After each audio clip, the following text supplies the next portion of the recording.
The Brick Crew were riding a tidal wave of popularity in 2017. There were millions of young fans, especially fangirls, that were absolutely enamored with this group of UK-based YouTubers. They'd come to the platform genuinely daily just to keep up with the Brick Crew's every move. It was like they were tuning into a really down-to-earth reality show, almost, and so many of these fans would do and pay almost anything to have the chance to meet their favourite creators, who these fans, they spent so much time watching them that they really felt like they knew these people and they really felt like they could trust these people. And so naturally, I guess the idea arose amongst this group of creative entrepreneurs that they should host their very own event, complete with joyous meet and greets, fun activities, minimal time spent waiting in line, and they'd call this event HelloWorld. And the idea of getting to become acquainted with your favourite YouTubers while you wandered around an endlessly fun venue, it was something that thousands of fans couldn't turn up. But alas, it was too good to be true. To say that HelloWorld was a shambolic disaster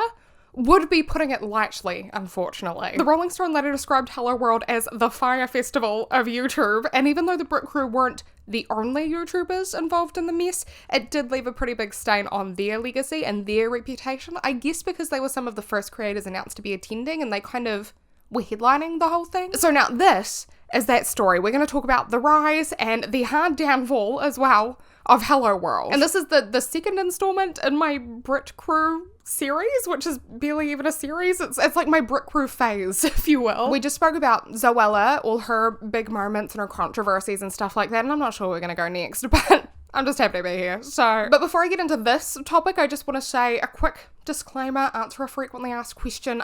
For one, putting these videos together as one person on a time crunch is a very enjoyable endeavor, but it's also quite a big undertaking. And as much as I do extensive research, I can just never be 100% accurate or fully comprehensive. As much as I'd like to be, I just can't. So basically what I'm saying is please don't blindly trust anything that comes out of my mouth in this video, except for that, what I just said, trust that. Because sometimes I get things wrong or I misspeak. So don't be shy to like make corrections or give your own input in the comment section, because I genuinely love to learn new things from you guys in the comment section. I think your comments really make this video well-rounded, and also it's just, I like reading them. And for second, the frequently asked question, I am a Kiwi. My accent is a New Zealand accent. It comes up a lot, so I feel like I should get it out of the way at the start. Now, with that said, let's jump into this whole HelloWorld debacle. Let's say hello to world. I shouldn't go off script. So just quickly to set the scene, it was 2017. YouTubers were more popular than ever, and the Brick Crew especially was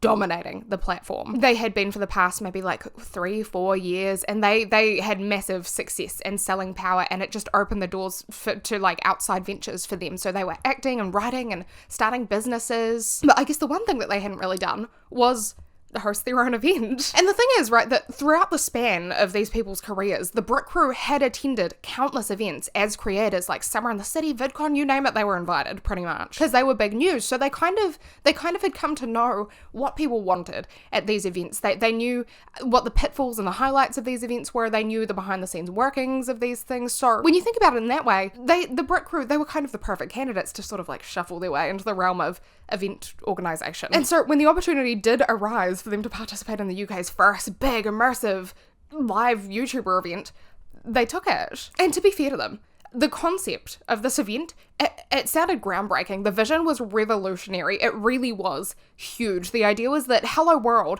it was supposed to merge the experience of going to Disneyland with a creator meet and greet almost. So they wanted to have this totally fun-packed event. Basically, HelloWorld was meant to have all these different zones, like countless zones. I read that Zoe Sugg was meant to be positioned in a space called the Winter's End Garden, and then there was going to be like a Forum Link chill out area for people who wanted some quiet, and there was going to be like a place for parents where they could buy a tea or a coffee, read a newspaper. There was going to be, oh my goodness, so much. I couldn't even tell you all of it. But the way these zones would work is that HelloWorld, it was going to be set on Main Street, it was called, and it would just like branch off into all these different areas. And the event was supposed to be complete with a 35-foot tall projection mapped emoji house, which was, I guess, meant to represent the Disneyland castle. But then also they were going to have a gigantic arcade machine, a big piano, and then for the zones, they had like a bookshop, a spa, makeup stations, a bakery, an aerobics class even. And then there were going to be live performances dotted along the way as well, including comedy shows, parades, a fashion show, and also music brought to the crowd by bands performing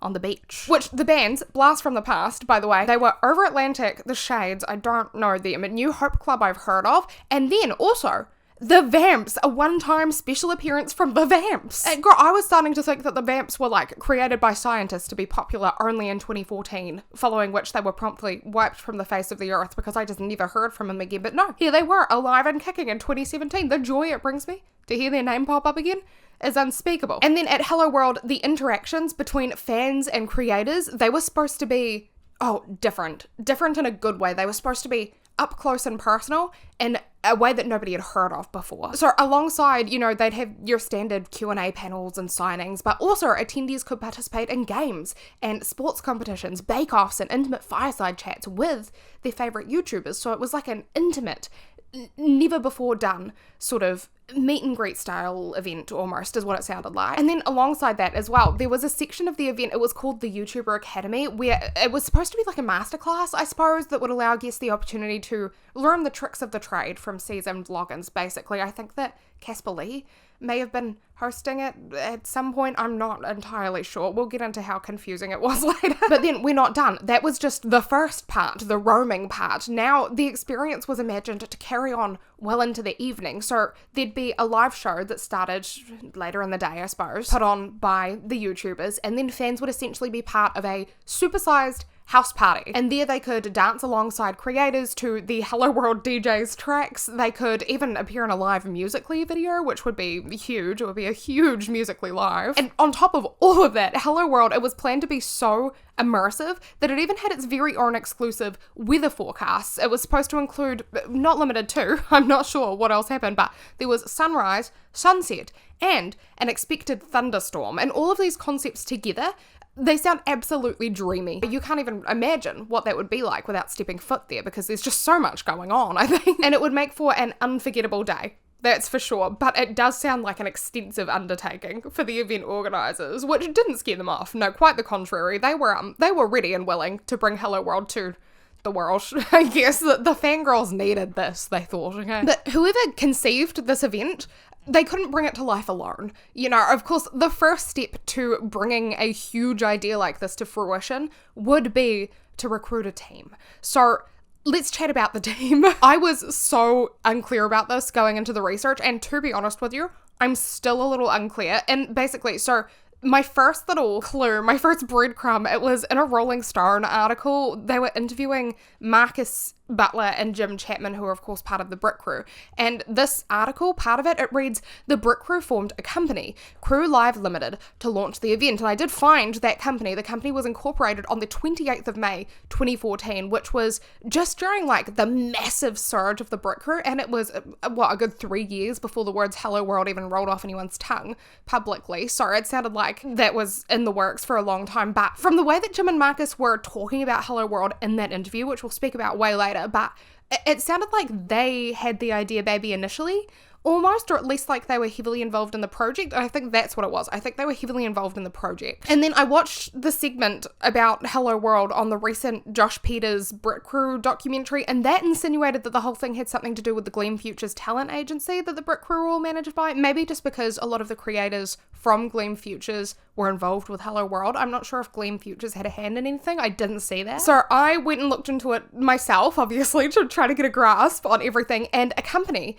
called Canyon Studios came into the picture. And basically, Canyon Studios is described as being the parent company that owns Hello World, a live social media event launched in 2017. And I found the UK government, the company thing. Oh God, I'm not cut out for this, am I? But that website, it dictates that Canyon Studios was incorporated on the 24th of September 2015, and it was dissolved on the 29th of October 2019. The last accounts were made up to the 30th of September 2017. So quite the short-lived stint there as far as business activities goes, but we'll get into that later. There was a brief trademark case that Canyon Studios was involved in. It was incited by this other company called HelloWorld Inc. And the whole case took place in the United States Patent and Trademark Office, or that's where it was like documented. So it seems that what happened was Canyon Studios attempted to register the trademark for HelloWorld clothing, broadcasting, and live entertainment in the US. You can see the drawing and the application online, but their application was subsequently rejected because there was this existing HelloWorld mark in the US. But it looks like Canyon Studios didn't just like bend over and give it up. So HelloWorld took the dispute to the courts because it's our mark. And then Canyon Studios finally abandoned their application after an inter-parties decision was made after all of that. So I'm basically saying that it sounds like we narrowly avoided HelloWorld US edition. Take for that what you will. But it looks like Canyon Studios did successfully register the trademark HelloWorld for clothing, broadcasting, and live entertainment in the United Kingdom, which I guess is obvious because they went ahead with their event in the United Kingdom. What stood out to me is that they filed their application to register this mark on the 10th of November 2015. So that, I think, gives us a better idea of when exactly Canyon Studios entered the scene. I'm imagining sometime in 2015 they got involved in the creation of this event. But who was behind Canyon Studios? Like, what is Canyon Studios? Well, when Canyon Studios was still alive and breathing, there were two dudes named Adam Perry and Jason Perry, who were listed as having significant control over the company. There's this article about HelloWorld on CNET, and that actually introduces us to these people, Jason and Adam Perry, who, first and foremost, they're twins, which is always exciting, but also they were, some backstory here, they were in a British rock band that simply went by the name, or I guess the letter A, just A. Maybe that's how you're supposed to say. But this article, it ties Jason and Adam's involvement in a British rock band that was active between the years of 1993 and 2002, and their subsequent involvement now in 2017 in this HelloWorld venture. They tie it together by saying, with years of experience playing the world's biggest festivals and arenas, they decided to try and bring the YouTube experience into the live arena, and HelloWorld was born. And it quotes Adam as saying, "We've always been looking for that new punk, and we thought this might be it. These guys, the new punk," yeah. This article we're looking at, it goes on to highlight that Jason and Adam's young children had actually taken an interest in YouTube, which they could have led with that. Like, that makes a lot more sense as to how they got involved with HelloWorld. Basically, the idea that these creators could, they could speak to their audience so directly, they had so much reach, and I guess the amount of creative control they had and the genius ways they connected with and they catered to their audiences,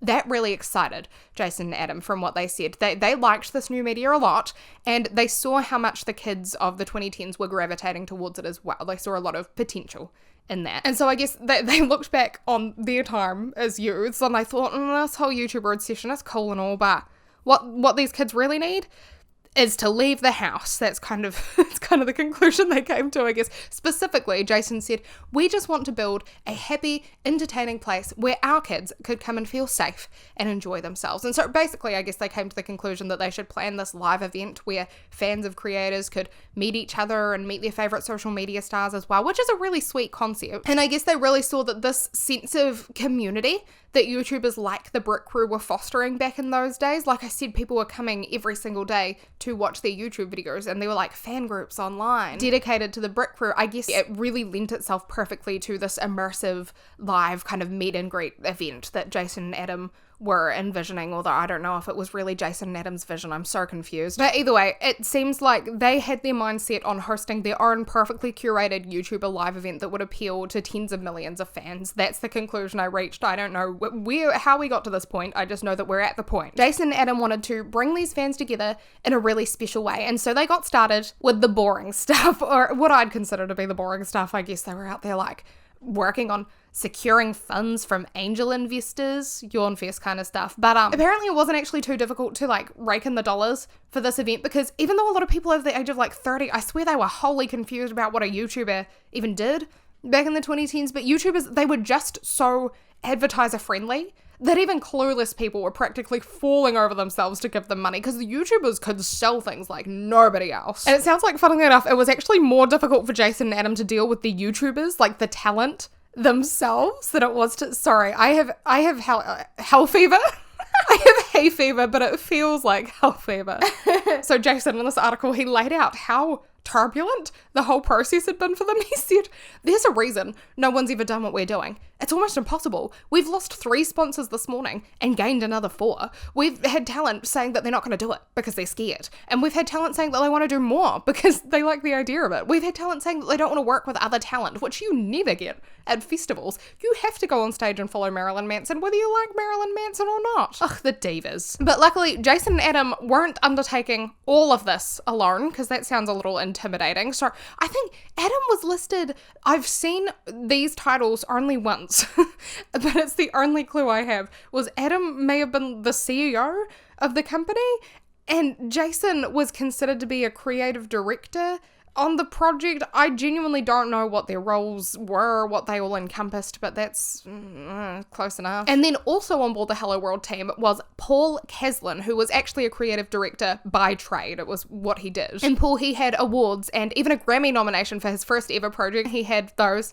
under his belt, and it seems like his specialization is in live shows. Like, he'd worked on the MTV European Music Awards, on the X Factor as well, and he was associated with big names like Rihanna, Justin Bieber, Ed Sheeran, Katy Perry, Sir Paul McCartney even, and I guess from the look of his website, Shawn Mendes too, because he's just screaming at me in black and white. Oh my goodness, that's a big image of Shawn Mendes. And just looking at Paul's IMDb, I think I might be a fan. All these live shows, Little Mix, 5 Seconds of Summer. Okay, Paul. Marina and the Diamonds, McFly. All right. What I'm getting at is that Paul Caslin had done some serious work in show business, live show business. That was his forte. And so it only made sense that he was now participating in the organization of a live YouTuber event in 2017, right? Like, tough year. Was it, Paul? Well, what Paul said, and he actually sounded pretty excited about the whole project, he said, HelloWorld is without a doubt the most ambitious and exciting project I've ever been involved in. The aim is to create the world's first fully immersive live show featuring the biggest online social media talent from across the globe under one roof. Think Woodstock for the iPhone generation. And honestly, with everything that we listed previously, saying that HelloWorld was ambitious was probably an understatement. The expectations were actually being set astronomically high for the show, which was confusingly being marketed as a show, even though it seemed like it was partially a meet and greet, and this becomes relevant later, so just, I'm confused. Also, sorry, side note, all of that, and they were calling the event Hello World. I don't know, this is literally just personal preference, but I really think that's a lame name. I don't know if there was like a reference in there. I don't know if they were trying to, like, Hollywood, Hello World. No, that's not it. Or, like, basically all I found when I looked for Hello World, like, I had to be real specific with my search queries, because otherwise all that came up was, this is a quote from Wikipedia, but a simple computer program that emits or displays to the screen, often the console, a message similar to Hello World. That in particular is all that came up when I was researching this, and it was like references to that computer program, the travel agency, Hello World, and just people uploading their first videos on YouTube, like, Hello World. I don't know, Hello World, it just doesn't give, like, groundbreaking live event to me, but that really is just a me thing. I don't know, just Hello World. Anyway, now what do we know after all of this? We know that the idea for Hello World, it was kind of put into motion, I guess, near the end of 2015, after the involvement of these creative directors and so on. And then a year and a half or so later, Hello World was officially announced to the public. On the 22nd of June 2017, they shared these epic teasers on their Hello World social media pages, and they advertised that the biggest social stars would be joining together under one roof for this event, which was going to take place on the 28th and the 29th of October that year in 2017. Now, every post they shared about Hello World linked to the official HelloWorld.com website, obviously, because they wanted to funnel people there, but it's unfortunate because it contained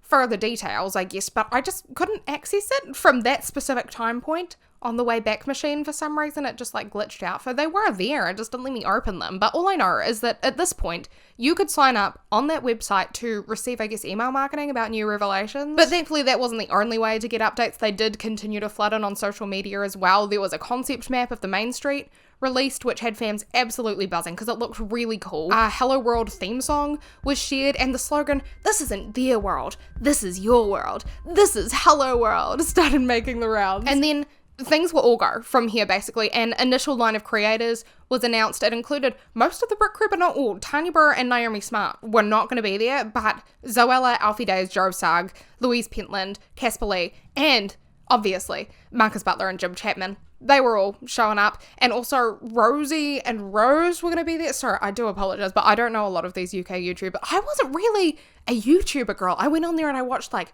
shorts of the Ellen show, like those funny text short. Yeah, I just watched random stuff, Toontown music videos. Anyway, sorry, tangent. These people that I just listed, they were only the first of the pack. There were so many more to come. KSI was booked soon after they were, and then Ollie White, Jake Mitchell, Jack Maynard, Josh Peters, Mark Ferris, Lucy and Lydia, Jana Vlogs, Nikki and Sammy, Looking for Lewis, and Katie Pix were all confirmed to be coming to the event. After that, Tyler Oakley joined the crew as well, an American, no way. Also Tom Daly, M. Ford, Saffron Barker, I know her, Nudarella, Roxy, Anastasia, Lee, and Poppy Days. Apologies for the onslaught of names. I just wanted to paint for you how big this event was shaping up to be, because it was going to be big. For a first-time event, it's pretty impressive. The lineup had gone from maybe 8 creators to a whopping 33, and then by the end of it all, I didn't see an update in like names or numbers, but HelloWorld was claiming that there were actually 58 creators that were in attendance, so I guess that's pretty huge for a first year event, right? But time flew by, and a month before the doors opened to HelloWorld, a countdown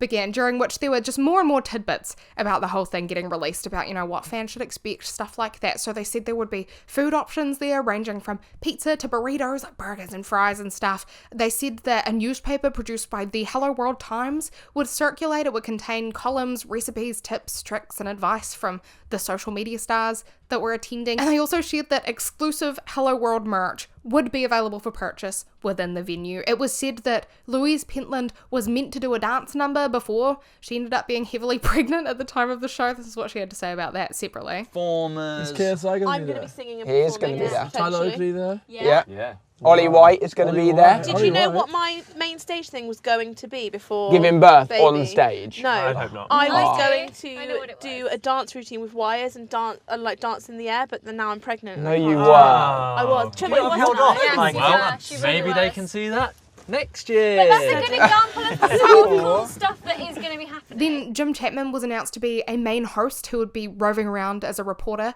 on the days of the 29th and the 28th. That's backwards. And Marcus Butler would apparently be recording a podcast episode live from the venue, which, by the way, the venue, it was the Genting Arena in Birmingham. Birmingham.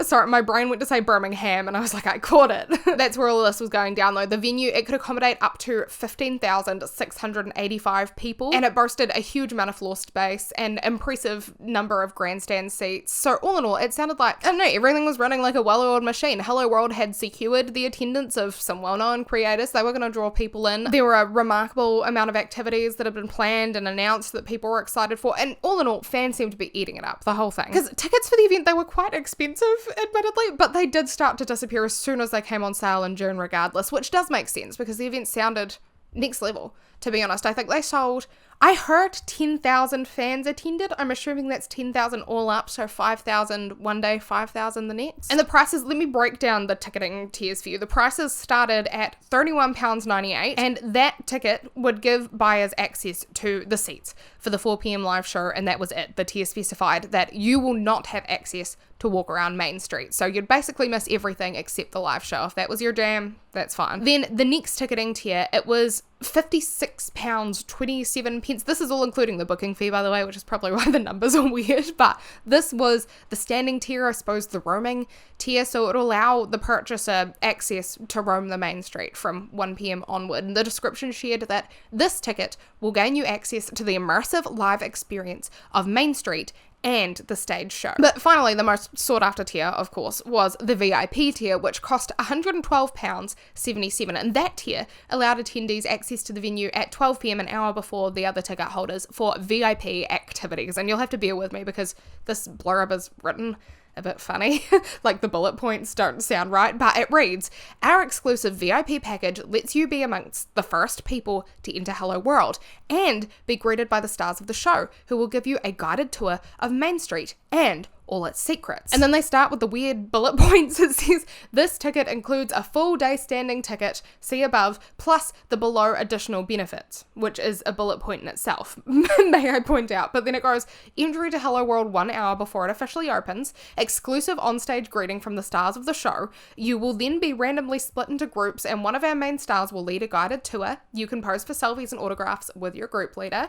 Exclusive HelloWorld VIP t-shirt and lanyard, exclusive signed HelloWorld HelloWorld newspaper or poster. Hopefully you could follow that. See, they were all bullet points you're following, I'm sure. And the official HelloWorld website, it seemed to explain the premise of the event even further for interested but maybe confused fans, because to be honest, I'm still confused after reading all the ticketing tiers. Like, it keeps talking about this immersive live experience. I don't know, I thought it was going to be like a bit of a meet and greet type deal, but I feel like the website cleared it up a little bit. One of the opening lines it read, sorry, I sounded like I got shy in the middle of that sentence. One of the opening lines, no, sorry, this opening line it read, all your heroes live in HelloWorld, so be a good neighbor and come and meet them before the show starts. VIP ticket holders only. Then, as the sun sets, our evening show begins. They'll host a massive house party, and you're all invited. It's kind of giving the Truman Show, no? But anyway, there was another section. It was entitled, What is HelloWorld? Because I guess they're really trying to paint the picture here. It's confusing. I don't know if you're following, but I really struggled when I was doing this research, and it all becomes so clear later, and it's like, But this section, it reads,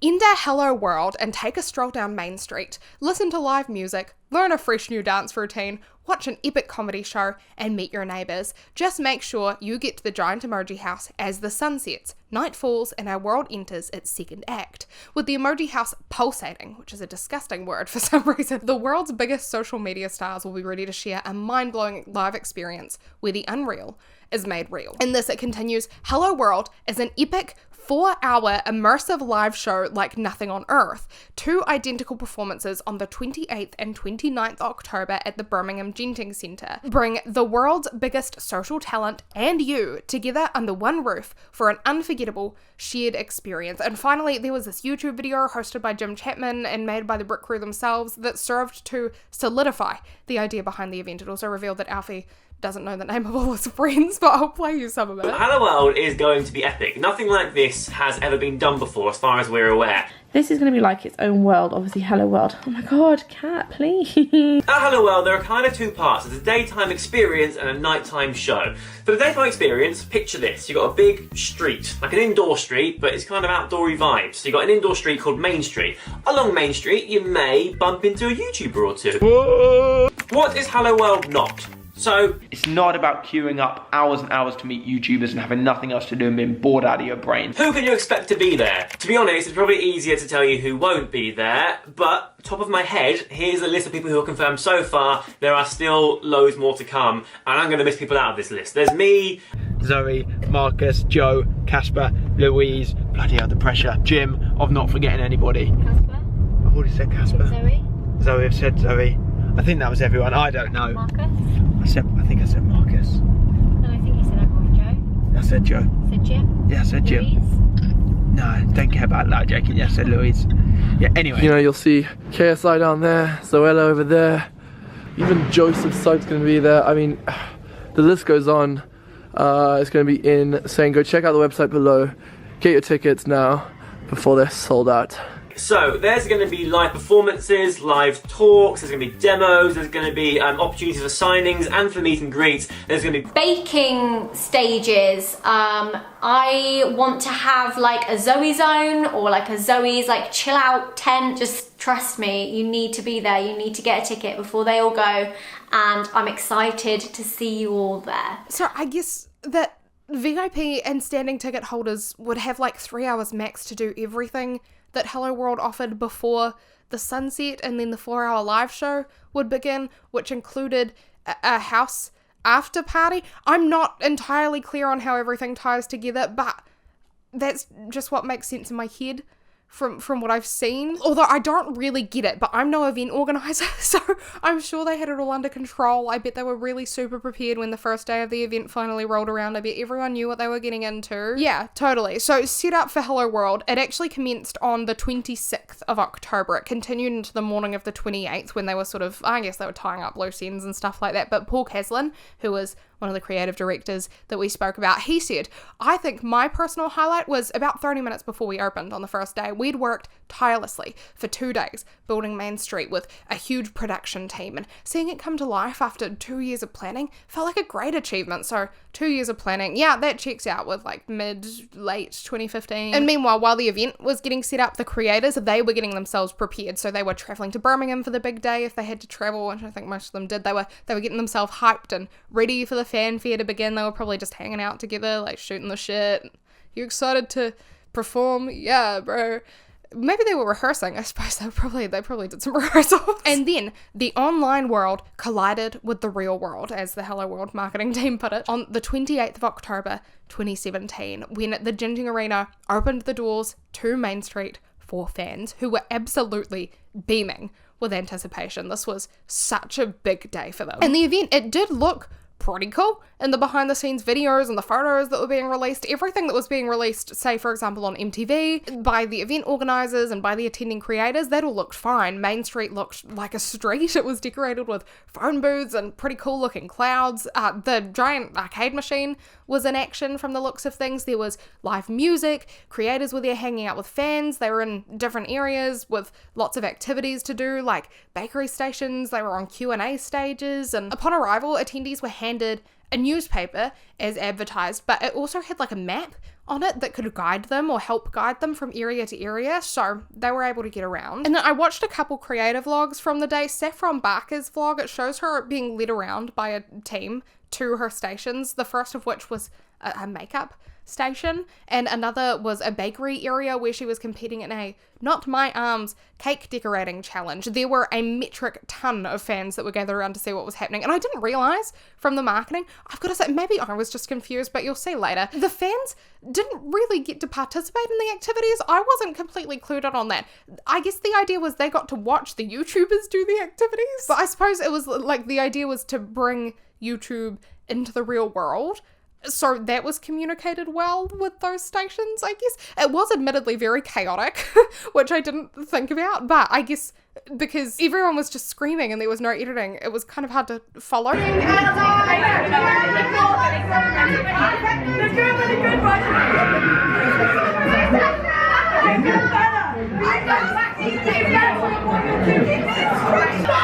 the stakes were higher, I get it. Like, they all wanted to have the prettiest unicorn cake.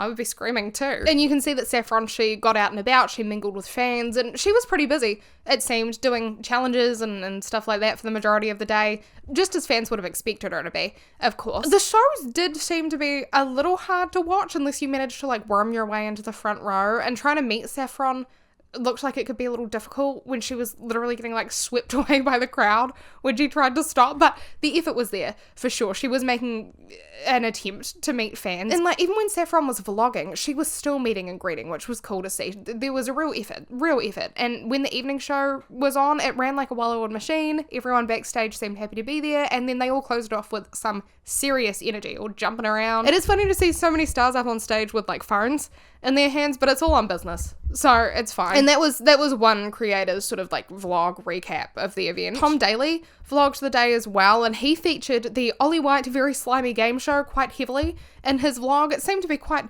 a memorable show. Sophia Grace participated in it. Yeah, Sophia Grace and Rosie from Ellen fame. That was random because she was not announced as a guest, so I guess there must have been more creators that like joined onto the team and just weren't announced. But Tom Daly, the Olympic champion diver, got slimed, just got annihilated by green slime. So I guess you wouldn't see that anywhere else, I suppose. Concerningly, I don't know who the camera person was, but they panned down right from Tom's head to his feet, just standing at a kiddie pool of green slime.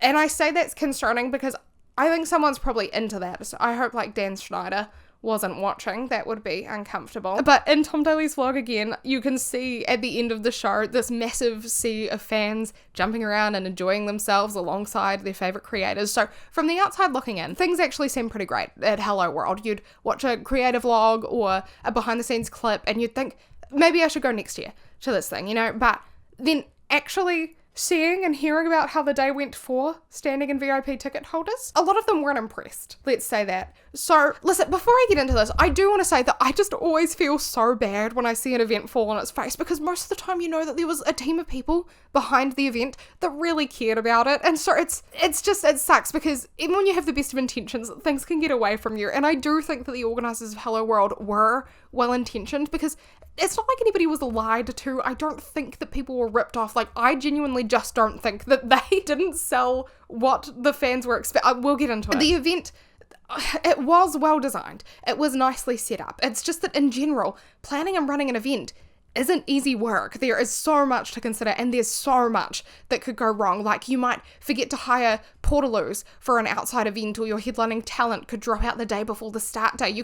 Anything could go wrong. Josh and I actually just attended probably the worst event we've ever been to. It was the Monster Trucks, Hot Wheels Monster Trucks. They came all the way down from America, and we were like, this might be pretty cool. And it did have some neat aspects, like the beginning, we had pre-show ticket holders that could walk around and check out the trucks and meet the drivers. That was fine. That was cool enough. I mean, we weren't kids, so we were kind of just there for a fun day, and that was fun enough. And then during the show, there were motorcyclists and this gigantic inflatable ramp that absolutely stole the show. It was amazing. The trucks did one or two pretty cool things. There was this transforming Zamboni that turned into a fire-breathing dragon car. So you can tell there was like a lot of thought that went into this, a lot of planning, but overall, the show was just awful. Like, the sound was so bad that the MCs were just enthusiastically speaking gibberish into the mic the whole time, so they got no crowd response. Nobody knew what was going on, which I felt so bad for the MCs. And then every time the monster truck drivers got to speak as well, it would be like, so how did you feel about that one?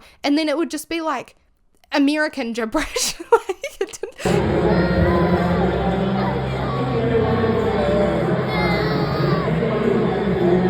tell what was going on, and 90% of the show was talking. It was like 10% driving, 90% talking, so that made things move really slowly. And then there was this t-shirt cannon segment where almost none of the shirts, they didn't even make it to the stands, and it went so slowly for so long because they were riding this Zamboni around the corners of the court. Oh god, that was killer.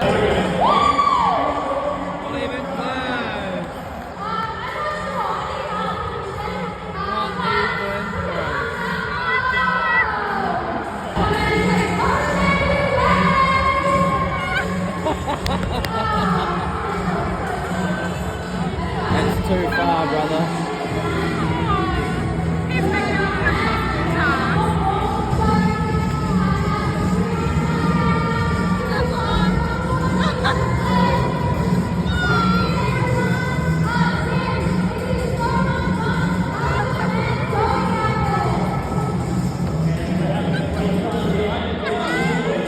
The whole show in general was just so uninteresting that the little boys in front of us, they got bored and they started fighting with each other instead of watching the show, and it was monster trucks. Like, I feel like that's pretty easy to make cool for little kids.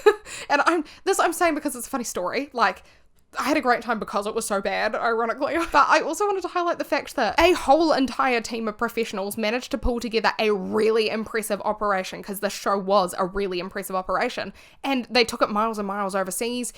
And this show was still bad. Like, things can go wrong so easily. It was just the sound was bad. That wasn't necessarily the event organizer's fault, but it did affect the event. The marketing wasn't accurate. We were advertised this like real glow in the dark. Oh, it looked really cool in the ads, and then it just sucked. But it sucked that it sucked, because you know how much time and care and effort is put into something like that, just for a few aspects to let down the whole show and the whole team pretty drastically. And that's just the reality of event organization. Like, I worked in events for, I worked in an event center, I suppose, is the better way to put it. And I was always just so impressed by how much work went into organizing each and every event. Even if the event was like an hour long, there was a lot of work that went into it and setting it up and stuff like that. And even then, we were always taping over holes that popped up. It was never smooth sailing, and that's just how the industry goes. So I genuinely don't mean to tear down the organizers or even anyone involved in the running of HelloWorld at all, just because their first ever live YouTuber event had some teething issues. I don't mean to do that, but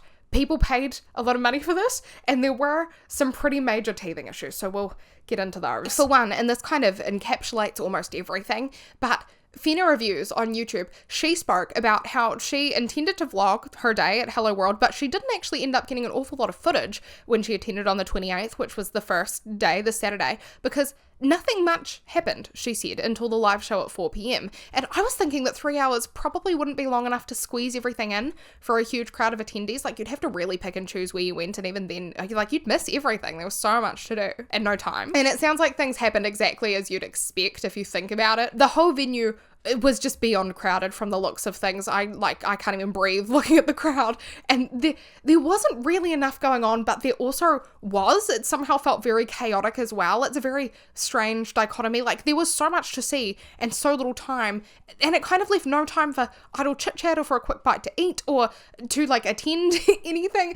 If you wanted to see something or someone, you really had to be fully committed for the entire 3 hours, it seemed like. And obviously, HelloWorld, it was marketed as being this huge event with endless fun things to do and no queuing practically. But as we were finding out, that's all there really was there. It was just various queues. So not great. And a bit of a tangent. Sorry, I love my tangents, but this just got me thinking because all of a sudden I'm very impressed by this event. But we had this event for kids that ran for years down here that I absolutely loved when I was little. I loved it. And it was this massive grounds, basically. I'm trying not to give away what it was, but it was just filled with activities. There were bungee trampolines, air hockey, makeup and hair stations. There was like a zoo with SPCA and farm animals and stuff like that. Lolly necklace making, hammer bead art, food making, there was a photo booth, live performances, bubbles, you name it, it was there. It was amazing event. All up, it was way cheaper than HelloWorld, but it was also probably triple the size.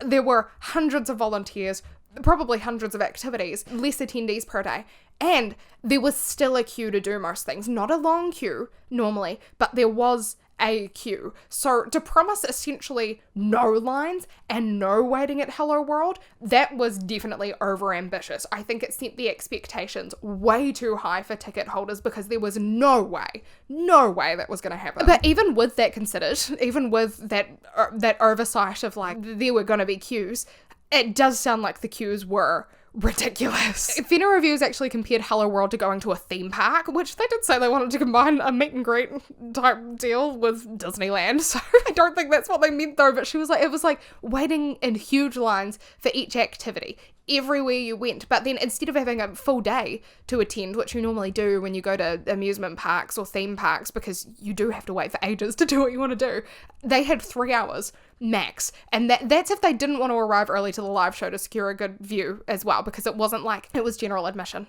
easiest way for me to put it, which that leaves time for maybe 2 activities if you're lucky, because there were people, they were complaining that they'd spent 2 hours waiting in just one line, so that was really disappointing, and it's a sign that I guess the organisers, they grossly underestimated the amount of time and space and stuff to do that they need to continuously entertain thousands of fans like they'd promised to do. It was genuinely like, if you wanted, because you'd go in with an idea of what you wanted to do, right? But then if you wanted to visit the bakery and decorate some cookies, or you wanted to attend the personalised like how to vlog lesson, good luck is what it ended up being like, because either you're not going to find it because the station is so concealed by huge groups of people and nobody really had a clue what was going on, or you're probably going to miss it because the queue is too long for you to get in there on time. So Fenner Reviews, they even spoke about they lost time waiting in a queue for half an hour. They were waiting at the library and the line was just unmoving because no creator was actually stationed at the library, but they didn't know that. Nobody in the line had any idea of that at the time, and this happened on multiple occasions at multiple different stations, obviously unbeknownst to Fenner Reviews at the time when she was waiting in that line. There were other people also queuing up in lines that were not active. And yet the whole day at HelloWorld was actually meticulously planned, which you wouldn't believe, but it was. There was a schedule that dictated when each creator was supposed to show up in which space, but either the talent wasn't very professional about it all, or the management was really shoddy. I genuinely don't know, but they just actually randomly pop up in places that didn't go by the timetable at all. So getting an intimate meet and greet moment with your favorite creator, as was advertised, most people understood was advertised, that was actually seemingly impossible because of these insane lines of people. But also on top of that, meeting them was a total lucky dip, so it was even more impossible because you had to be in the right place at the right time just magically,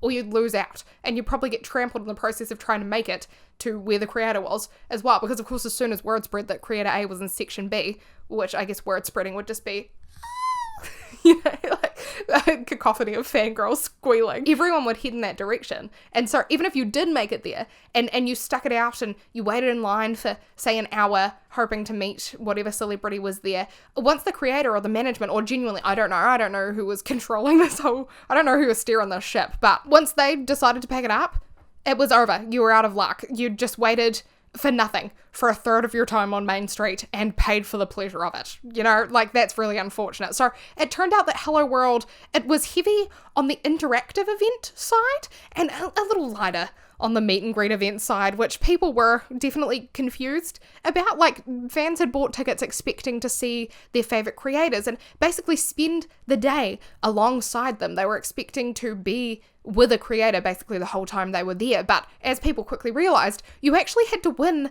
a competition to attend actual scheduled meet and greets. Like, apparently there were competitions that were emailed to people and that were on Twitter and stuff like that you had to enter. And then, of course, at that meet and greet, you'd have to wait in a line. But the set was great. Like, people did seem to be having fun, just like roaming around, playing amongst the set, exploring. But even then, it seemed like the fans didn't really get to do much. Like, they didn't get to use the giant arcade machine from what I saw. I actually heard that broke. But anyway, pretty much everything was just queuing and watching. Like, you might wait in queue or like wait at the back of a crowd and then get to watch someone else do something.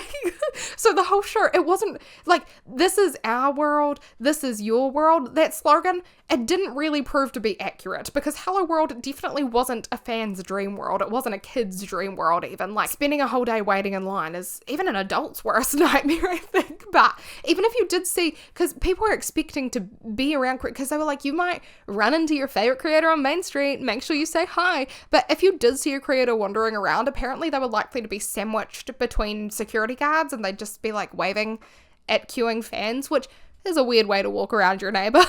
But also, to me, that doesn't really count as meeting, and it barely counts as greeting. Do you know what I mean? At least, well, this is just listen, I wouldn't, oh girl, don't let me plan an event. But I'm just thinking, like, if these people that were waiting in a slog of a queue, and then there was a creator that went down the line saying hello to them, getting selfies or whatever, then at least you'd kind of be getting a little bit more of what you paid for, and you'd be slightly entertain. Like, at the entrance of that local kids event that I was talking about, they would have, because the line to get in was always quite long. It did move quickly, but it was always quite long. They'd have people on stilts, clowns, people in costumes walking down the line entertaining the kids, and I wouldn't hide because, hell no. People in costumes are scary, man. It's like uncanny valley. Something about it is a bit, but at least my adrenaline was pumping. Like, at least I was having fun. It's got to be the easiest, most logical way to keep a bunch of kids busy when they're waiting in line. But they didn't do that at HelloWorld. They didn't really do anything at HelloWorld, is what it sounded like. Like, I don't want to discount what they really did do, because they did do a lot. It's just, like I said, the small things can let down the whole event. And there was another YouTuber that I watched the vlog of. Her name was Super Sylvia, and she seemed to share Fenna Review's sentiment, where she said in her vlog, basically, she said that she wasn't good at this, and she kept turning up to places too late because she was too far away, so she wasn't getting to see anyone, which I wouldn't expect that that's really something that someone attending an event like HelloWorld was marketed to be anyway. I don't think that they should be able to say that, right? Like, how could you be not good at fulfilling what you were led to believe that you paid for? Like, I don't know, just in my mind, attendees shouldn't have to work that hard to experience anything. Like, I understand you do have to make your own day at events like that, but surely you shouldn't be missing everything. Although Sylvia did get to catch something, thank goodness. She got to catch Joe Suggs' kazoo show, and she also witnessed the fabled HelloWorld thunderstorm that was apparently caused by Joe's hotness, so quite the atmospherical blunder at HelloWorld there. Should have accounted for that. Breaking weather report. Due to the hotness of Joe Sugg, we have a low pressure front moving in from the east, and I'm being told that the storm should be with us in 1 minute. Sorry, I understand. I'm really small in this screen. I'll get used to filming in here at some point. It's making me look, well, I was going to say it's making me look eyebrowless. Babe, you are eyebrowless. But sorry, moving on. So we've spoken about what I thought was supposed to be like the interactive, immersive meet and greet section, but I guess it was actually just more mini live shows. But as for the live shows, they did Q&As. This is an example of what a portion of that looked like. I'm with Zoe on this one, definitely pizza. Next question. Oh. Yeah, this is the last one. This is the last question, apparently. Hi. But don't worry, we'll be around much more. Hey. Because I'm always late. Who is always late when you meet? Next question. Who was meant to be here at 8:15 yesterday and turned up at 10:30? Me. Who's always late? That's me. What? Okay, apparently that was a simple answer. We'll do one more question, even though I'm probably going to get told off. One more quick question.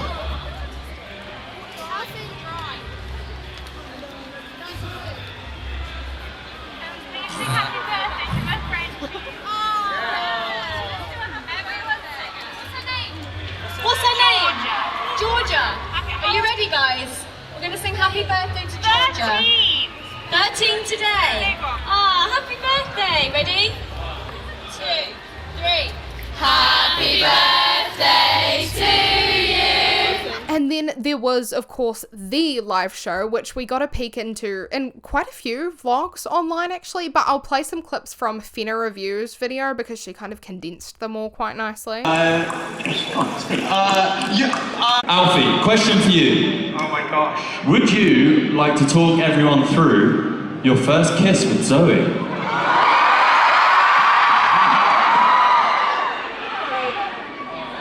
How did I know it was going to be related to Zoe? Because you're going out with her. Can I just say, time is going, mate. My first... Okay. Or what food option is it? Pig's tongue. You spin it. No. You don't know what it's going to be. Okay. I'll explain the story. So I can't say I have to eat. You have to go now or eat. Eat. Eat. Time's up. You hear that noise? That's the time. Unfortunately for you, Alfie, my friend, look at that. It's landed on pig's tongue. Alfie! It landed on cricket. Okay, get 2, 3, in. No. I'm too pregnant for this. I can grow muscles and man-legs and stubble. I can grow boobies and babies and bumps. I can grow likers and viewers for no trouble.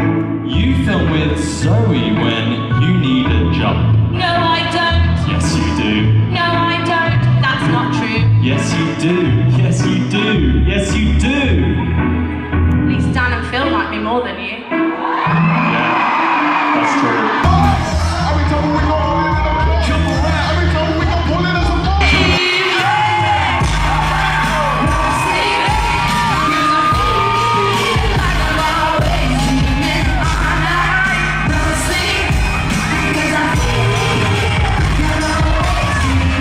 So basically, it seems like how this live show worked was a chunk of creators, and I don't think this was specified in advance. I don't think you could see like this person's going to do this person's going to do this at the live show, so you're kind of going in blind. But not all of the creators, just some of them, they had a segment of their own, and they'd sort of all the creators would participate in each other's segments, if that makes sense. So Marcus, he had the Wheel of Vom segment.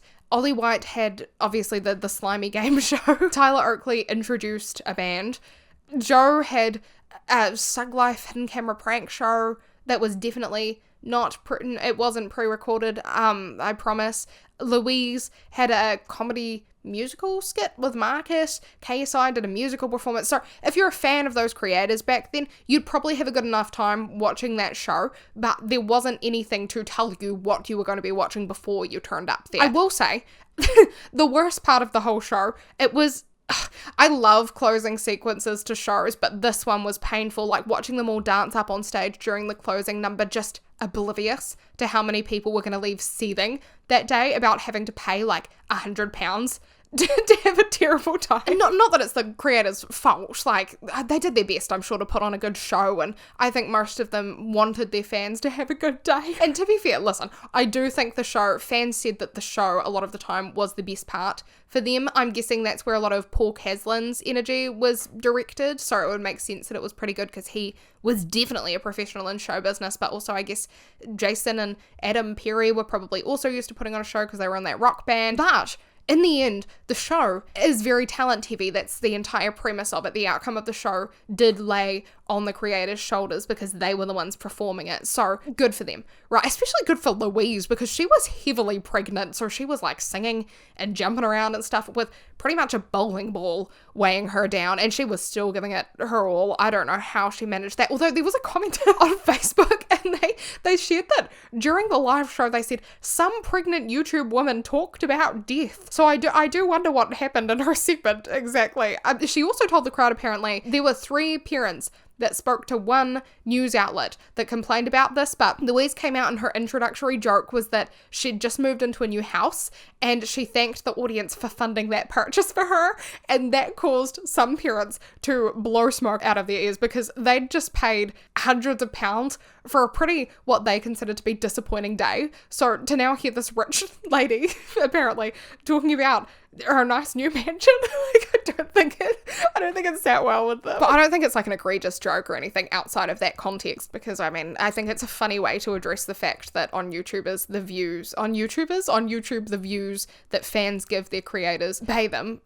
I really butchered that sentence, but I'm gonna move on. So the Facebook commenter that we just mentioned, they also said that the event, it was totally unorganized. They said that most of the stuff I guess that they wanted to do was actually for the winners of competitions that you had to enter in advance on Twitter, and they mentioned that they waited for hours to get to the front of a book signing queue and then they got turned away, which I'm not sure if that's because they didn't win a competition, possibly, or because the creator left and they ran out of time. I think it's because they didn't win a competition, that's why they complained. Either way, unfortunate. Another commenter, they said that they were disappointed that some creators like Zoe and Tyler, they didn't appear on stage for very long at all. That will become relevant later, but like I said, nobody had any clue what they were signing up for when they went to the show. I guess there were some people that were expecting, because Zoe and Joe, well, all of the Brick Crew, they were pretty heavily featuring in the marketing around that time because obviously they were going to draw people in. So I guess because they were so heavily featured, people were expecting to see more of certain people in the live show. That was all they had to infer by, was just the marketing. Although not everyone had a bad experience at HelloWorld. Some people got a bit luckier with their time there. There was one commenter, they spoke about being given a special newspaper. It had a tickle. It had a ticket stapled to it. And it proclaimed basically that they'd won a meet and greet with Alfie at 2:10 p.m. at the Creator Store. Although they did have to queue for nearly an hour after they tracked down the Creator Store, they did meet Alfie, so not the worst day ever. And then basically there was someone that wrote that they felt like in order to get the full experience, you did have to wander around and really make an effort. They said it was explained in the VIP explanation that you were allocated a creator. People who complained about not meeting people obviously didn't make an effort, so it's basically their own fault, which to me still doesn't really read as a glowing review because it reinforces the idea that the marketing set expectations that weren't met for ticket holders, because a lot of people did put in effort, but in the wrong places because they didn't really know what was going on, and so they missed out, you know? But some people, they did have a really fabulous, really memorable day at HelloWorld, even with some disappointments. Like I watched a vlog that was on the Clark Family Adventures channel. They wrote about their time there. They said that HelloWorld Live was amazing and we got to meet the nicest people ever. And you can see some things don't look great. We'll talk about it, but for one, you can see that the queue to get into the venue, ridiculously long when they got there. I have no idea how long they waited, but while they were waiting, they got to sort of watch YouTubers walk around almost like they were on a safari. We're going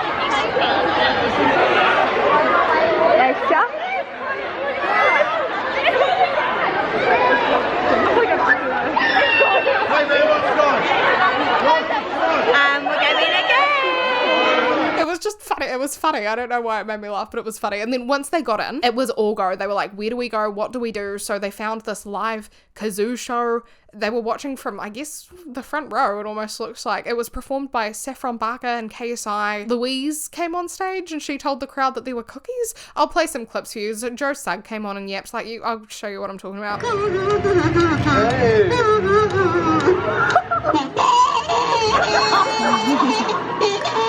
They're giving away free cookies at the bakery. Yeah, there's one girl's like, woo! Mr. Joe Sugg! Do's and don'ts of vlogging, Joe. Could you give us a do and a don't?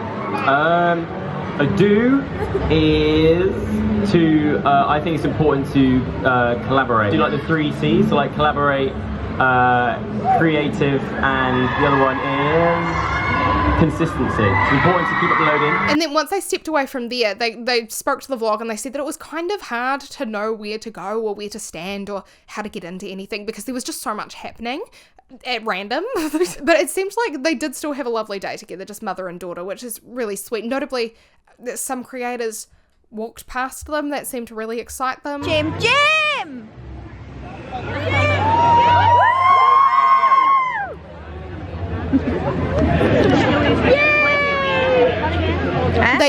They did manage to make it into the winter zen garden, you know, Zoe's wee space. They called it the Winter Wonderland, and it really was. It was gorgeous in there, it seemed like. When they walked in, they both got a spritz of Zoella perfume. Zoe greeted them really warmly, and then the wee girl was just chuffed afterwards. Her wee smile was so cute, adorable. And then the live show build-up started after that. It included a bus driving through the crowd of people, almost like being pushed by some of the brick crew. Fun concept. So you can see, I'm trying to lay out for you that things were happening. It's not that nothing was happening. And there were also apparently security and staff everywhere that were intended to like help the guests, and they did a pretty great job from what I've heard. And creators as well, you've probably been able to tell throughout this, but a good chunk of them, it seemed like they were putting in some real effort, to be fair to them. So it's just that the experience, for one, it looks completely overwhelming for everyone involved. And for two, I still don't think that it genuinely would be possible to fulfill the wishes of every single ticket holder within that 3-hour time frame with so much chaos going on. Like, that's what I'm gathering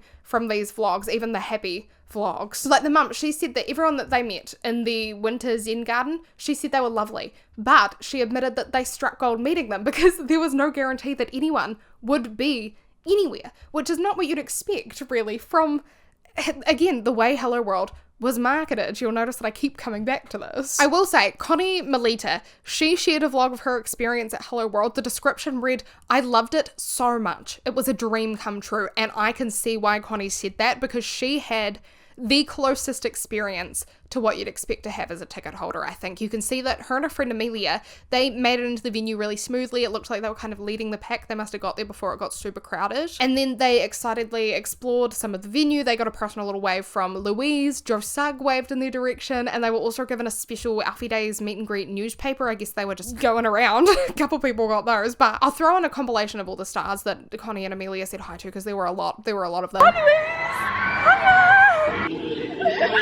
Joe just waved. Yeah, hello everyone. Yes, yeah, really good.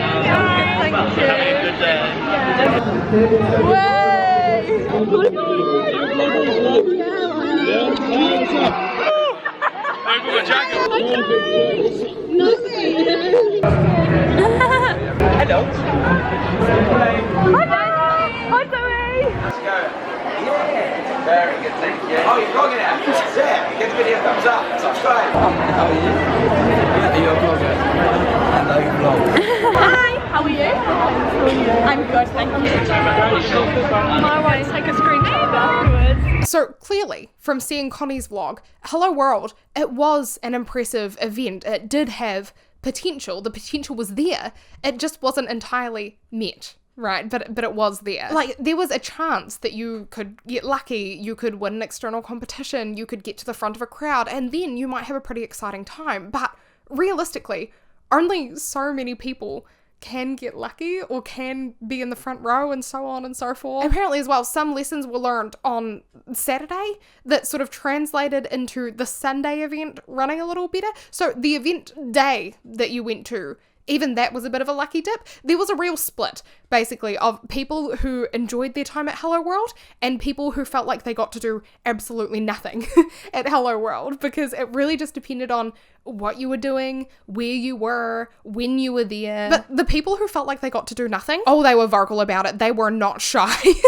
You'll notice that the younger attendees, the fans, they were fairly forgiving about the whole event. Like, they tended to express the sentiment that no, the event wasn't great, but they'd like to see it become great. They'd like to go again, and they still managed to have a good time in spite of HelloWorld's flaws. But the failures of HelloWorld were so drastic that it crossed over into the mainstream media, and it was mostly the parents of attendees that were willing to share their lackluster experiences with journalists, and the way they made it sound like HelloWorld went for them, it would have been more aptly named HelloWorld. They made it sound real bad, probably because they were the ones that had to deal with paying for the event, the logistics of getting to the event. They had to deal with the disappointment of their children afterwards. It's a little bit easier for them to be upset than it is for the kids to be upset. Do you know what I mean? Like, there was one article, it was released by The Sun, and it was entitled YouTube Con. Double meaning there. It says, furious parents, oh my goodness, I just turned them into furries. Furious parents slam HelloWorld live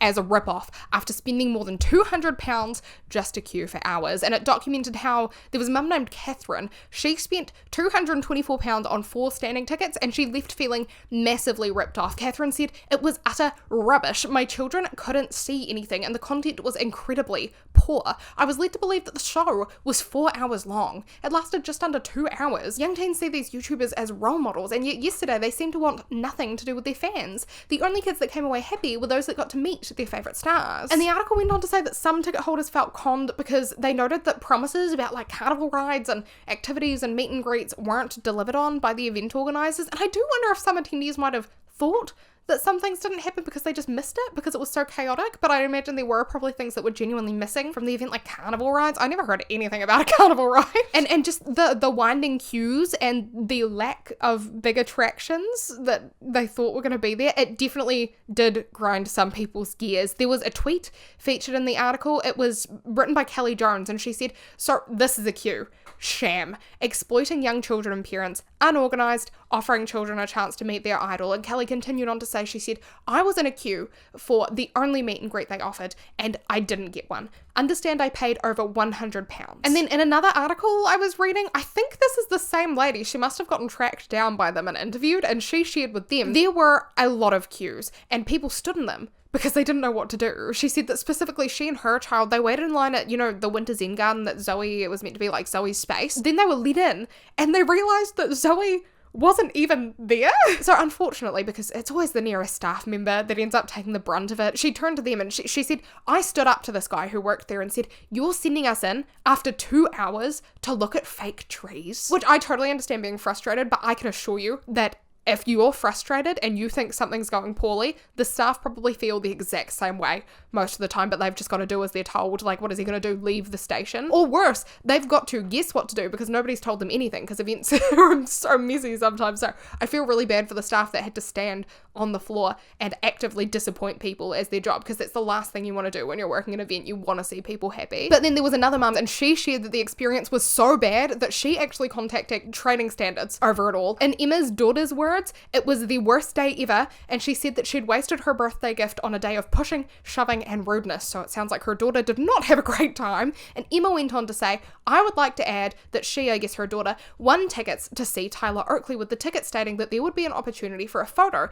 and 2 items to be signed. But this didn't happen as staff hadn't got a clue about it." And I actually heard a couple other people talking about this. There was maybe like an email that got sent out or something about a Tyler Oakley meet and greet, and then it didn't end up happening because everyone was like, "What? No." And then Sarah Cullen, she also attended with her daughter, and she recalled that YouTube stars, they weren't mingling on Main Street as was advertised, but instead they were sort of being like tracked around the venue by confused fans, some of whom actually rushed their way into some pretty nasty falls or ended up getting like shoved over by the crowd as they were attempting to make their way to their favourite creator, because like we've mentioned, nobody knew who was going to pop up where, so it was always this insane rush whenever someone did. And Sarah continued on to say that it appeared that the YouTubers were more interested in hanging around together backstage than in mingling with their fans. And she said, "My daughter was in tears, which was really upsetting considering how excited she'd been the previous day and in the run-up to the event." And one dad, in another article, his name was Darren Day, I think, and he worked overtime to be able to pay, it was just over a week's worth of wages that he paid to take his daughter to this event, which she was so excited about. But he looked back on it later and he said that he felt totally ripped off. He even said, "I was almost brought to tears looking at the disappointment on my daughter's face," which breaks my heart. That's so sad. Another dad, they said, "It became apparent after about 5 minutes that there was absolutely nothing to do. You could genuinely see parents in the middle of the room standing around going, what on earth are we gonna do?" Because basically so many of the sets and stages, they were void of creators a lot of the time, and they kept talking about these carnival rides that were promised that didn't end up being there, which again, I never heard anything about. But this guy was saying that even the giant arcade game was actually broken, and that's why I guess it didn't look like any attendees were playing on it. I don't know. And then the article, it also details the story of a 14-year-old called Tara. She'd spent her own money on getting a gift for Joe Sugg, and she only had about 20 seconds to hand it over to him, get a photo before she was ushered away. So everything was happening really quickly. You'd wait in line for like an hour, 2 hours, and have half a minute of actual entertainment, actual time with your creator that you were waiting to see. And this article, it also pointed out, it says the expected house party to end all house parties after the event never happened. Though on this, HelloWorld had been clear, subject to change, announced an asterisk on its site, which I was wondering about that because I did not see that, the asterisk and the subject to change. I was like, is the evening show also meant to be the house party? Because they definitely advertised a house party, but I guess that just it didn't go ahead at all. But on the contrary, again, because like I said, not everybody had an awful time. One parent, they said, teenagers expect to get involved in everything and meet everyone, but it's not realistic at such a large event. You make your own experience. When YouTubers did come out, they were mobbed, and the younger audience ruined it for themselves. And this parent, she does have a point. I think how much of a point, I'm not entirely sure, because the event was pretty disappointing, I'd say, but she does have a point nonetheless. And I found myself wondering, a lot of these parents, you remember that they expressed upset over Louise's joke about, thank you for paying for my nice new house. And there were a lot of parents that were really offended by the idea that YouTubers had scammed them out of their money, because I guess the YouTubers were obviously the faces of the event, but I do have to wonder how much any of them actually benefited from appearing at HelloWorld in the end, financially or otherwise, as far as, image goes. Because to be fair to the YouTubers, they were probably just paid like a flat rate for their time, if they were paid at all. They weren't dividing the money from each ticket amongst themselves. It's the job of the event organizers to pay them, and also the YouTubers didn't set the price for the tickets. So it's not entirely fair to blame the creators, but you can understand why there was so much outrage that was directed towards the YouTubers themselves when you take a look at how much they were involved in the marketing of the event, because the marketing really fell short, and I think that kind of made them look like liars. Even if they were just saying whatever they were told to say. I'm not saying they were liars, just it made them look like it. Like Jason Perry, if you remember the twins, Jason and Adam Perry, Jason is quoted as saying that he was incredibly sorry to hear that anyone didn't have a great experience, but he claimed the majority of people did. He told Newsbeat, and this is a bit of an egregious twisting of words here, I think. We'll talk about it. Jason said, "We didn't promise anybody that you'd be meeting and greeting people. It was a different style of entertaining people, where people had to find their own way of entertainment rather than be guided." And Jason also touched on the payment side of things. He said that a lot of the YouTubers just got train fares and hotel rooms paid for, and that he said the event won't make money in the first few years, which is fair enough. That is normally how startups go, but to not pay the talent, I feel, is a bit weird. That's just in my mind. I actually don't know how it normally works, but I guess that the idea was maybe that the YouTubers could make money from making content about the event and they'd gain fans and it was like an exposure thing. I really have no clue. But to say that there was no promise made to attendees that they would be meeting and greeting social media stars at HelloWorld is weird to me, because in my mind, it's just like unequivocally untrue. Maybe that's how they were thinking that the event would run, and that was clear to them. And looking back on it, it sounds like that is what they were thinking. But then the marketing was completely out of touch, I fear. Because yes, sentences like "come and meet the creators before the show starts, VIP ticket holders only," sentences like that were floating around, and the only person that anyone was promised to meet, if you're going just by the ticketing tiers alone, it was their assigned tour guide. If they were a VIP, that was all. But it wasn't really entirely clear when the show started, because they were promising this 4-hour show. So was it at 1 p.m. that it started, 12 p.m., 4 p.m? We'll get more into that later. But the second thing that I want to point out here is that even though the ticketing tiers themselves, no, they never mention meeting or greeting outside of the exclusive onstage greeting from the stars of the show and the guided tour hosted by one of the main stars and that VIP tier. It is undeniable that the external marketing did push the idea that at HelloWorld, attendees would be able to meet and greet creators. That's the whole point of it, almost, from what I gathered from the marketing, and that's why I keep coming back to the marketing. So I just edited and uploaded this whole video, rewatched it about 1 trillion times, and I still forgot entirely about this until after it finished uploading, but I'm back for clarity. If you did dig in to the FAQ page on the HelloWorld website back in 2017, you would have found a pretty apt description of what exactly was planned to happen on Main Street. There's a sentence that says you can watch live music, witness exciting pop-up games and challenges, eat, dance, and meet new friends. But I really think that for full transparency, just considering the target demographic, that they were targeting parents who are short on time, a little bit less involved in the online space, and young children who are just excited about whatever their favourites YouTube stars are pushing to them. I really think that the HelloWorld marketing team would have had to lay off of the sensationalized sort of advertising altogether, and they would have had to clarify with very precise wording that HelloWorld was not a meet and greet. You should not expect to be meeting people, and not just not lining up to meet people, you shouldn't expect to meet people at all. I think that would have avoided a lot of disappointment and confusion. Although I understand that's probably, I guess that's quite an easy oversight to make, because they would have been so excited for their event and thought it was so cool and they wanted to hype up the neat aspects of it, but like, in hindsight, I think being really specific would have gone a long way. And then also proper advertising about what to expect from the 4 p.m. show. I think that would have been great, because there was not once that I saw like, these are the segments, these are the creators that are going to be starring in them, because I feel like that's, you kind of want to know what you're buying a ticket for. So that would avoid disappointment as well. And then also like more in-depth descriptions of each ticketing tier. I think that would have helped, because it just wasn't entirely clear anywhere through the process. I think the fact that they thought that fans would understand from what they were being told that they were not going to meet and greet creators at this HelloWorld event, I think that shows that they grossly understood their target demographic and their expectations and what they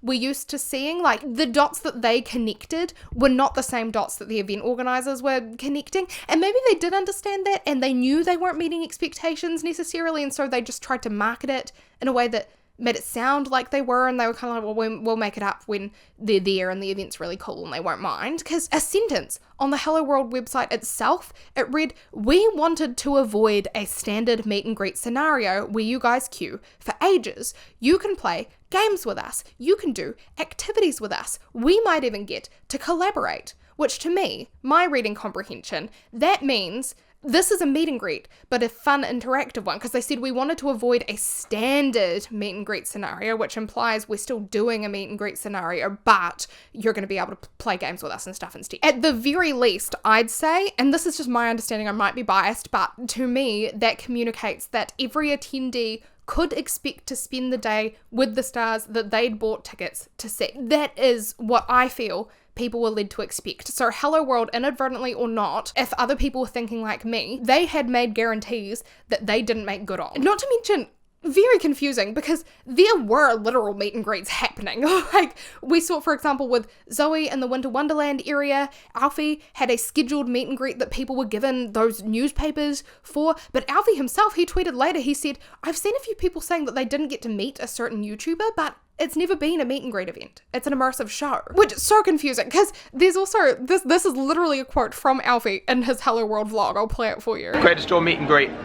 That's what we're doing. So it was a meet and greet event, but not entirely. I don't know if the event organizers and the creators were just confused about what they were even offering. I mean, because the majority of the event was very much a YouTube in real life kind of event. That separation between creators and viewers was still very much there, even though they were together in person. But it was advertised, I swear, as being intimate and immersive, and you'd be interacting with these creators, doing activities alongside them. And that, in my mind, that means that the whole thing was marketed poorly. Even though it sold tickets, people aren't mind readers, so of course they're going to be disappointed. And on top of that, right, they'd advertised that HelloWorld, they said it was going to be this epic, immersive, 4-hour-long live show, and that really confused me during my initial research, because it's not really entirely clear where they got that from, because I knew there was going to be a live show in the evening, so was that the 4-hour live show? But now what I'm understanding is that the whole thing was the immersive live show. But then I'm really confused, because so the general consensus was that the actual show portion, it lasted for more like an hour and a half. I'd imagine maybe if they were going to do the after party, that was going to be the extra 30 minutes, and that would draw it up to 2 hours, because people were saying the show finished early. But then I guess they included all like the mini shows during the standing ticket hours in that time, which means that all up the entire event, or the live show, as it seems they considered it to be, VIPs entered at 12 p.m. and that went until maybe just before 6 p.m. So that makes it like 6 hours long, not 4 hours. So even after doing that math, I'm still confused about where they got the 4 hours from. Maybe they hired Mr. Beast to count the seconds for them and it was a bit off or something. That would explain it, because I don't know how else they managed that. But either way, people just were not happy. They didn't feel like they got what they paid for, and it became clear that some damage control, it was going to be necessary. So a statement was released on the HelloWorld Facebook page, and that statement read, "We at HelloWorld want to let you know that we are really disappointed and very sorry to hear that some fans feel that they did not get the experience they were hoping for. It is the fans that help make these shows so great, and we always want to ensure that everyone has an amazing time. We really appreciate everyone's feedback, and we are taking everything on board." And the statement continued, "The HelloWorld event is designed as a new way for fans to see their favourite content creators on stage, and a change from the old meet and greet style events. The atmosphere of the event was very positive overall, and we had venue and event staff on hand to deal in real time with any teething issues on a case-by-case basis. Anyone who has been in touch with our official email address is being responded to on an individual basis, and we appreciate fans' patience during this process." Which does provide a little clarity, finally, because it drove home the idea that the event organisers, what they actually intended, they didn't intend to host a meet and greet style event. They said they didn't want to do the old meet and greet style. They wanted to do something new. The intention was to flip everything on its head, basically to reinvent the wheel. And frustratingly, that just wasn't particularly obvious in the build-up to the event. In hindsight, knowing how it actually ran and what the organisers were truly thinking, sure, it makes a lot more sense how things went, but I think that the people that purchased tickets were probably none the wiser when they did so, unfortunately. Even though the concept is cool, it's just not what they thought they were getting. As far as creator responses go, I don't know of anyone that really made statements about the backlash of the event other than Alfie, who I've already read you Alfie's statement, and also Zoe did. I'm assuming most of them chose to plead the fifth, or what probably has happened is they've sort of buried their thoughts in a vlog that they released a few days after the backlash started or whatever, and there were no news articles about it, and I can't find anything. I have searched, but I don't have all day. Do you know what I mean? But Zoe and Alfie, they made some tweets that have just barely held on. They've clung, they've survived the test of time. So Zoe, you might remember, but some attendees, they were disappointed that Zoe, she was on stage, but for all of 2 minutes, right? She wasn't on there for as long as they thought. She didn't have her own segment. And in response to someone who sort of voiced that criticism or that surprise to Zoe on Twitter, she responded, "Hi Jane, there are some people who feel really comfortable being on a stage in front of thousands of people. However, I am not one of them, and I was never scheduled to be on the main stage for a segment on my own." And then there was another tweet directed to Zoe. It read, "She can do what she wants, but it just upsets me how she agreed to do it and let fans down." To which Zoe said, "I didn't have any scheduled meet and greets, but I took hundreds of photos with fans on both days, even when I was on the brink of panic and physically shaking, because I wanted to. And sometimes it's important to push yourself and not say no to things just because you have anxiety," which I definitely noticed, and I made a video about Zoe just before, and I noticed that she could be pretty reactive on Twitter, and these tweets are definitely another example of that. But I must say that from Zoe's perspective, I do get it. Especially seeing people saying "Oh, Zoe, you shouldn't have even gone, you let people down." That sucks, because we have our limitations, we're not robots, but that doesn't mean that we should exclude ourselves from the world. Do you know what I mean? It doesn't mean that we should not do anything because we can't do it perfectly or do it right to other people's standards. And so the sentiment that Zoe shared, that she'd pushed herself to do something that she really wanted to do against the wishes of her anxiety, I think that's great. It's not easy to do, and I'm sure she was proud of herself for doing that. But again, the marketing, man, I kind of mentioned this, but Zoe, she was really pushed as being a headlining name because she had, 1 million? No, I always say that, 1 million. 11 million she had subscribers in 2017. And there was a parent, they said, if you look at all of the advertising that's anything to do with it, Zoella and Joe Sugg are at the top of the list all the time. They really sold the show. Don't get me wrong, if she has anxiety, that's fair enough, but perhaps organising a show where thousands of people are expecting to see you isn't the best thing. And of course, it wasn't Zoe's idea. She didn't do that, but I guess the organisers and the journalists, they knew that Zoe's name would draw in a crowd, and it did. That just became an issue when the crowd came for Zoe, and Zoe wasn't there for the crowd. And I am a little confused because we know from prior articles that Zoe had that dedicated winter zen garden space where I thought she was supposed to be positioned, but maybe that was just her idea of the space and she wasn't actually meant to be there. I just don't know where the miscommunication was lying amongst all of this. Was it between the creators and the event organisers, or was it between them and the public? I truly am confused. I don't even mean to be rude about it. I don't understand. But it sounds like Zoe, she did have a rough time with her anxiety at HelloWorld.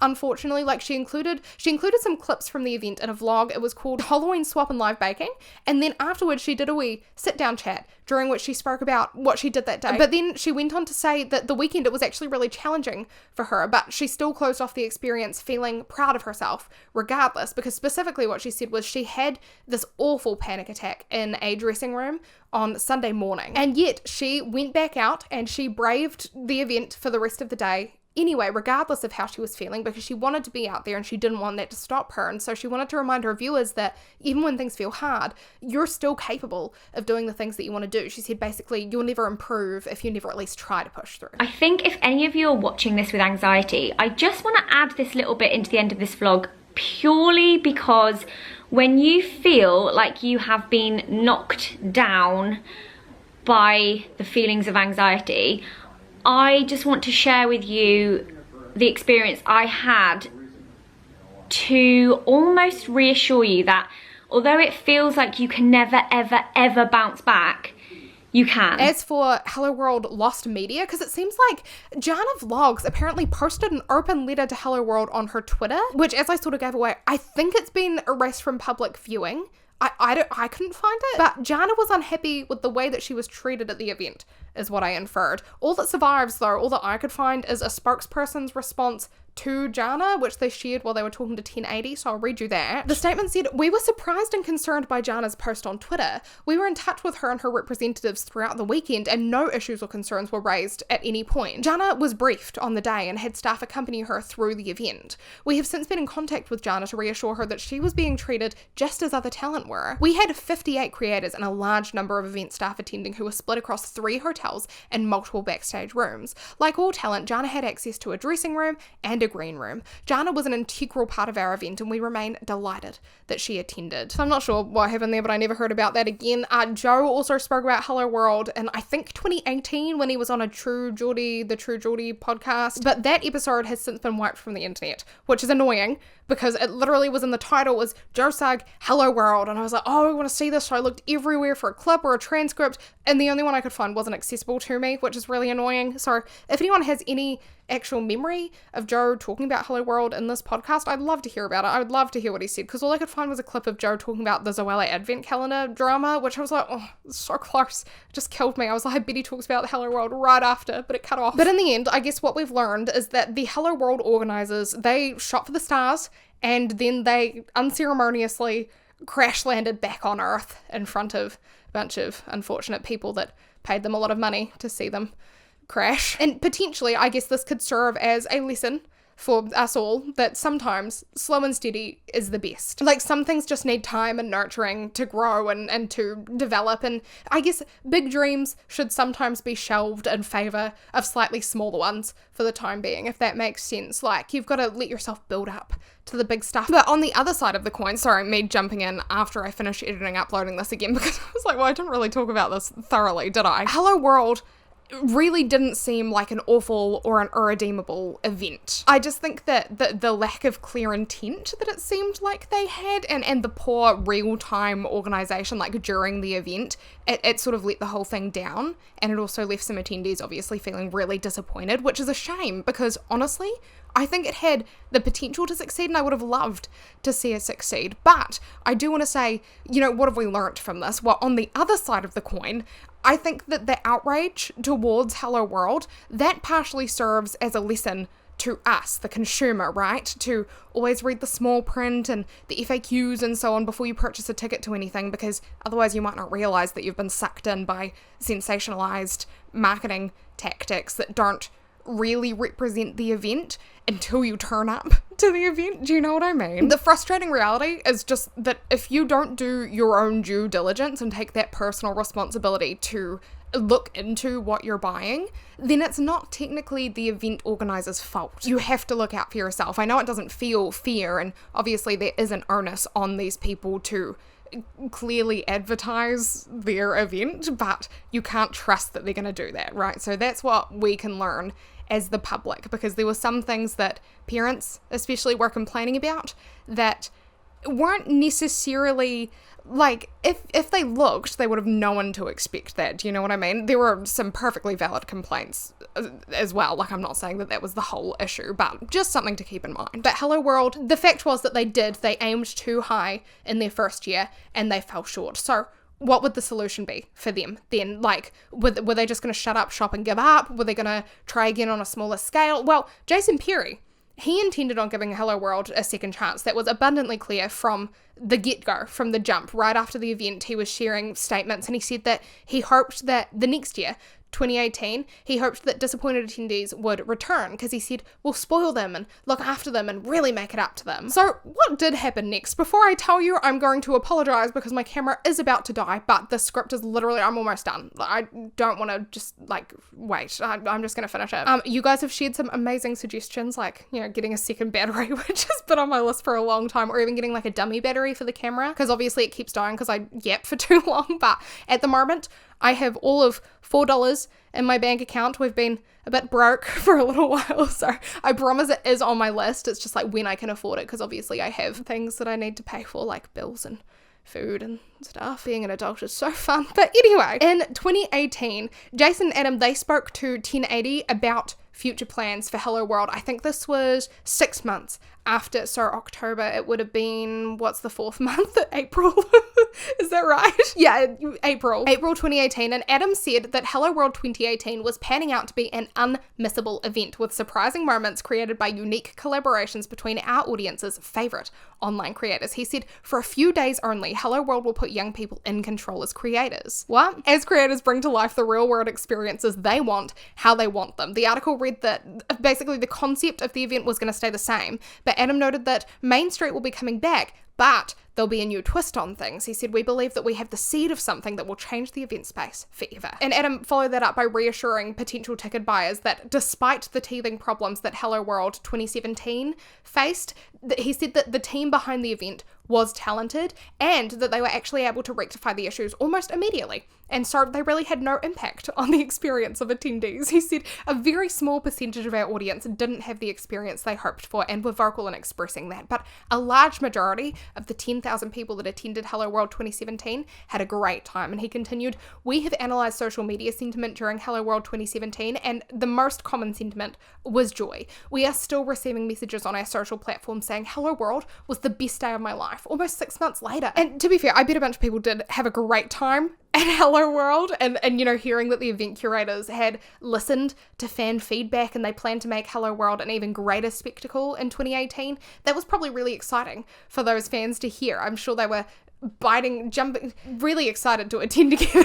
And then this article, it closed by saying, the details for HelloWorld 2018 are yet to be released, but Jason said that our socials will be the best place to find out, so keep an eye on them as there will be big announcements very soon. And Paul added, our plans are hugely exciting and I can't wait to start telling everyone about it. And then that was it. It was just radio silence from then on. We never heard about HelloWorld again. They stopped posting on all their social medias around the end of 2018, start of 2019. It marked the end of, maybe like a year and a bit of keeping the social media presence alive, keeping the name in people's minds. They just gave up. I don't know if they gave up. I don't know what happened, really. I don't know if like the mismanagement, miscommunication, or just like the bad public standing of HelloWorld sort of drove creators away from re-engaging with it so they couldn't get people to come, or if it was maybe just like a unanimous decision amongst the event organisers that HelloWorld 2018 shouldn't go ahead, or maybe something fell through and it was just like too late or too difficult to fix it. Maybe investors dropped out. I genuinely don't know. But after 8 years now without updates on HelloWorld, I think it's fair to say that ship has probably sunk. The trademark is set to expire next month in November of 2025, and of course Canyon Studios, that was dissolved in 2019, so I'm not sure that Jason or Adam will have any interest in renewing that trademark. It sounds like Jason Perry is actually investing time into a new venture now. He's acting as the showrunner of Songcake Entertainment, undertaking television program production activities. They have a blurb on Eventbrite. It reads, we make immersive live entertainment for fans, a rare opportunity to get up close and personal with your favourite artists at our huge London TV studio.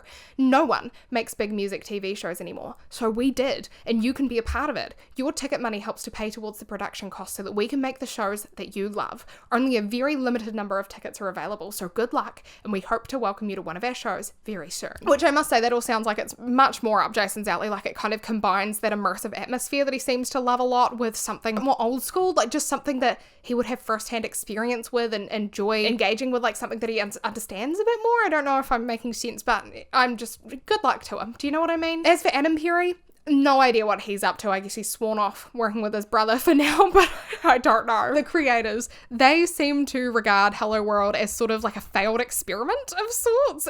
It's kind of a shame to say it, but I really don't think that its true potential will ever be recognized. Like, I haven't heard of anyone doing anything similar. It's just everyone's given up on the whole idea. But Jim and Marcus, I mentioned that they had a Rolling Stone interview. So this was years later. It was in January of 2022, and they spoke about the event, Marcus and Jim did. So Marcus said there was a lot of shit that happened on that day that should have never happened. I don't know what he's talking about, but then it goes on to read Marcus Butler says he didn't make any money, and then it says Jim Chapman argues that too many cooks spoiled the broth, and Jim continued to say, we rushed it. I think we're a bit all like, we can do it better because we know what's up, where in actual fact we might have bitten off more than we could chew. And then this Rolling Stone article concluded the segment on HelloWorld by saying, Jim adds that while he was all in, some of the others were a bit like, nah, because they had other projects to fall back on, and then it moved on to other topics from there. But Jim actually touched on HelloWorld a little bit more, and Josh Peter has recently released like a documentary on the Brick Crew where he catches up with them, which is really, really cool, but also makes me feel really old. But anyway, in this chat, Jim mentioned, he said that HelloWorld,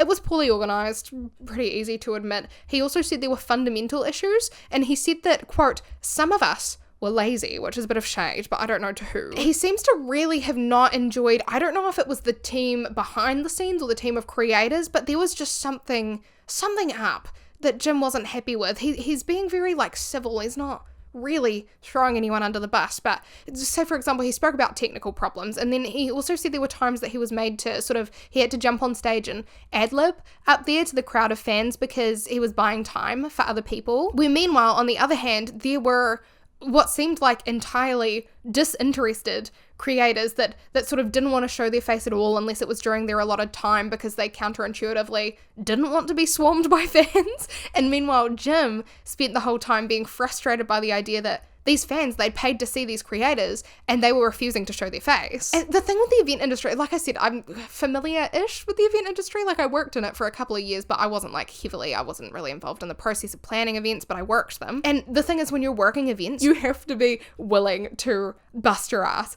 to make the event work. And that goes for everyone behind the scenes, like the cleaning team, the front of house staff, the managers, all the way up to the talent themselves. You've got to be all in. And I mean, I really am only familiar with my corner of the world, and it's a little corner of the world, so don't take my word for gospel, but in my opinion, from the outside looking in, you might think, well, the creators were fulfilling their duties if they were showing up during their allotted times, but that's not really how events work. I know it sounds weird, but doing what you're supposed to do is kind of the bare minimum.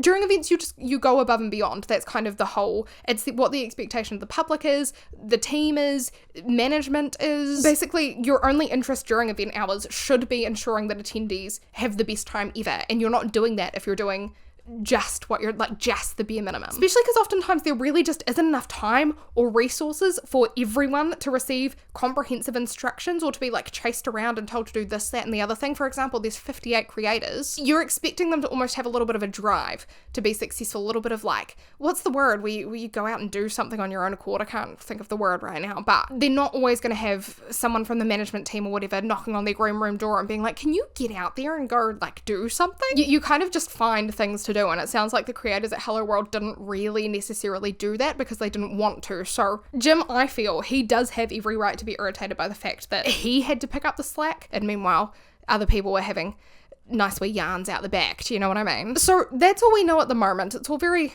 surface level, the sort of aftermath of things. But with that said, still, I feel like we do have a pretty comprehensive understanding of what exactly happened to make this YouTuber event, HelloWorld, so disastrous now. But I really hope you enjoyed sort of learning about this with me. I really enjoyed looking into this. There was just something about, I was so excited for this. I was going to do this before the Zoella video, and while I was scripting the Zoella video, this was all I was thinking about, so I'm really glad that I've like got it out of my system now. I just wanted to know what was going on because I remember vaguely when it happened, but I didn't really know. Like, I remember them pushing the camper van in through the middle of the crowd. I've seen that clip before, but I didn't really know what was going on. I knew people weren't happy, but I mean, I feel quite disconnected in New Zealand sometimes, where I'm like, it doesn't really affect me. Like, people complain about having to spend loads of money on a product or to attend an event or whatever, and I'm like, well, nothing happens down here, so I'll just sit here with my money in my bank feeling okay. Do you know what I mean? So I never get fully involved when stuff like that is unfolding. I think you just feel stuff a lot deeper when it's happening local to you, or when it's something that could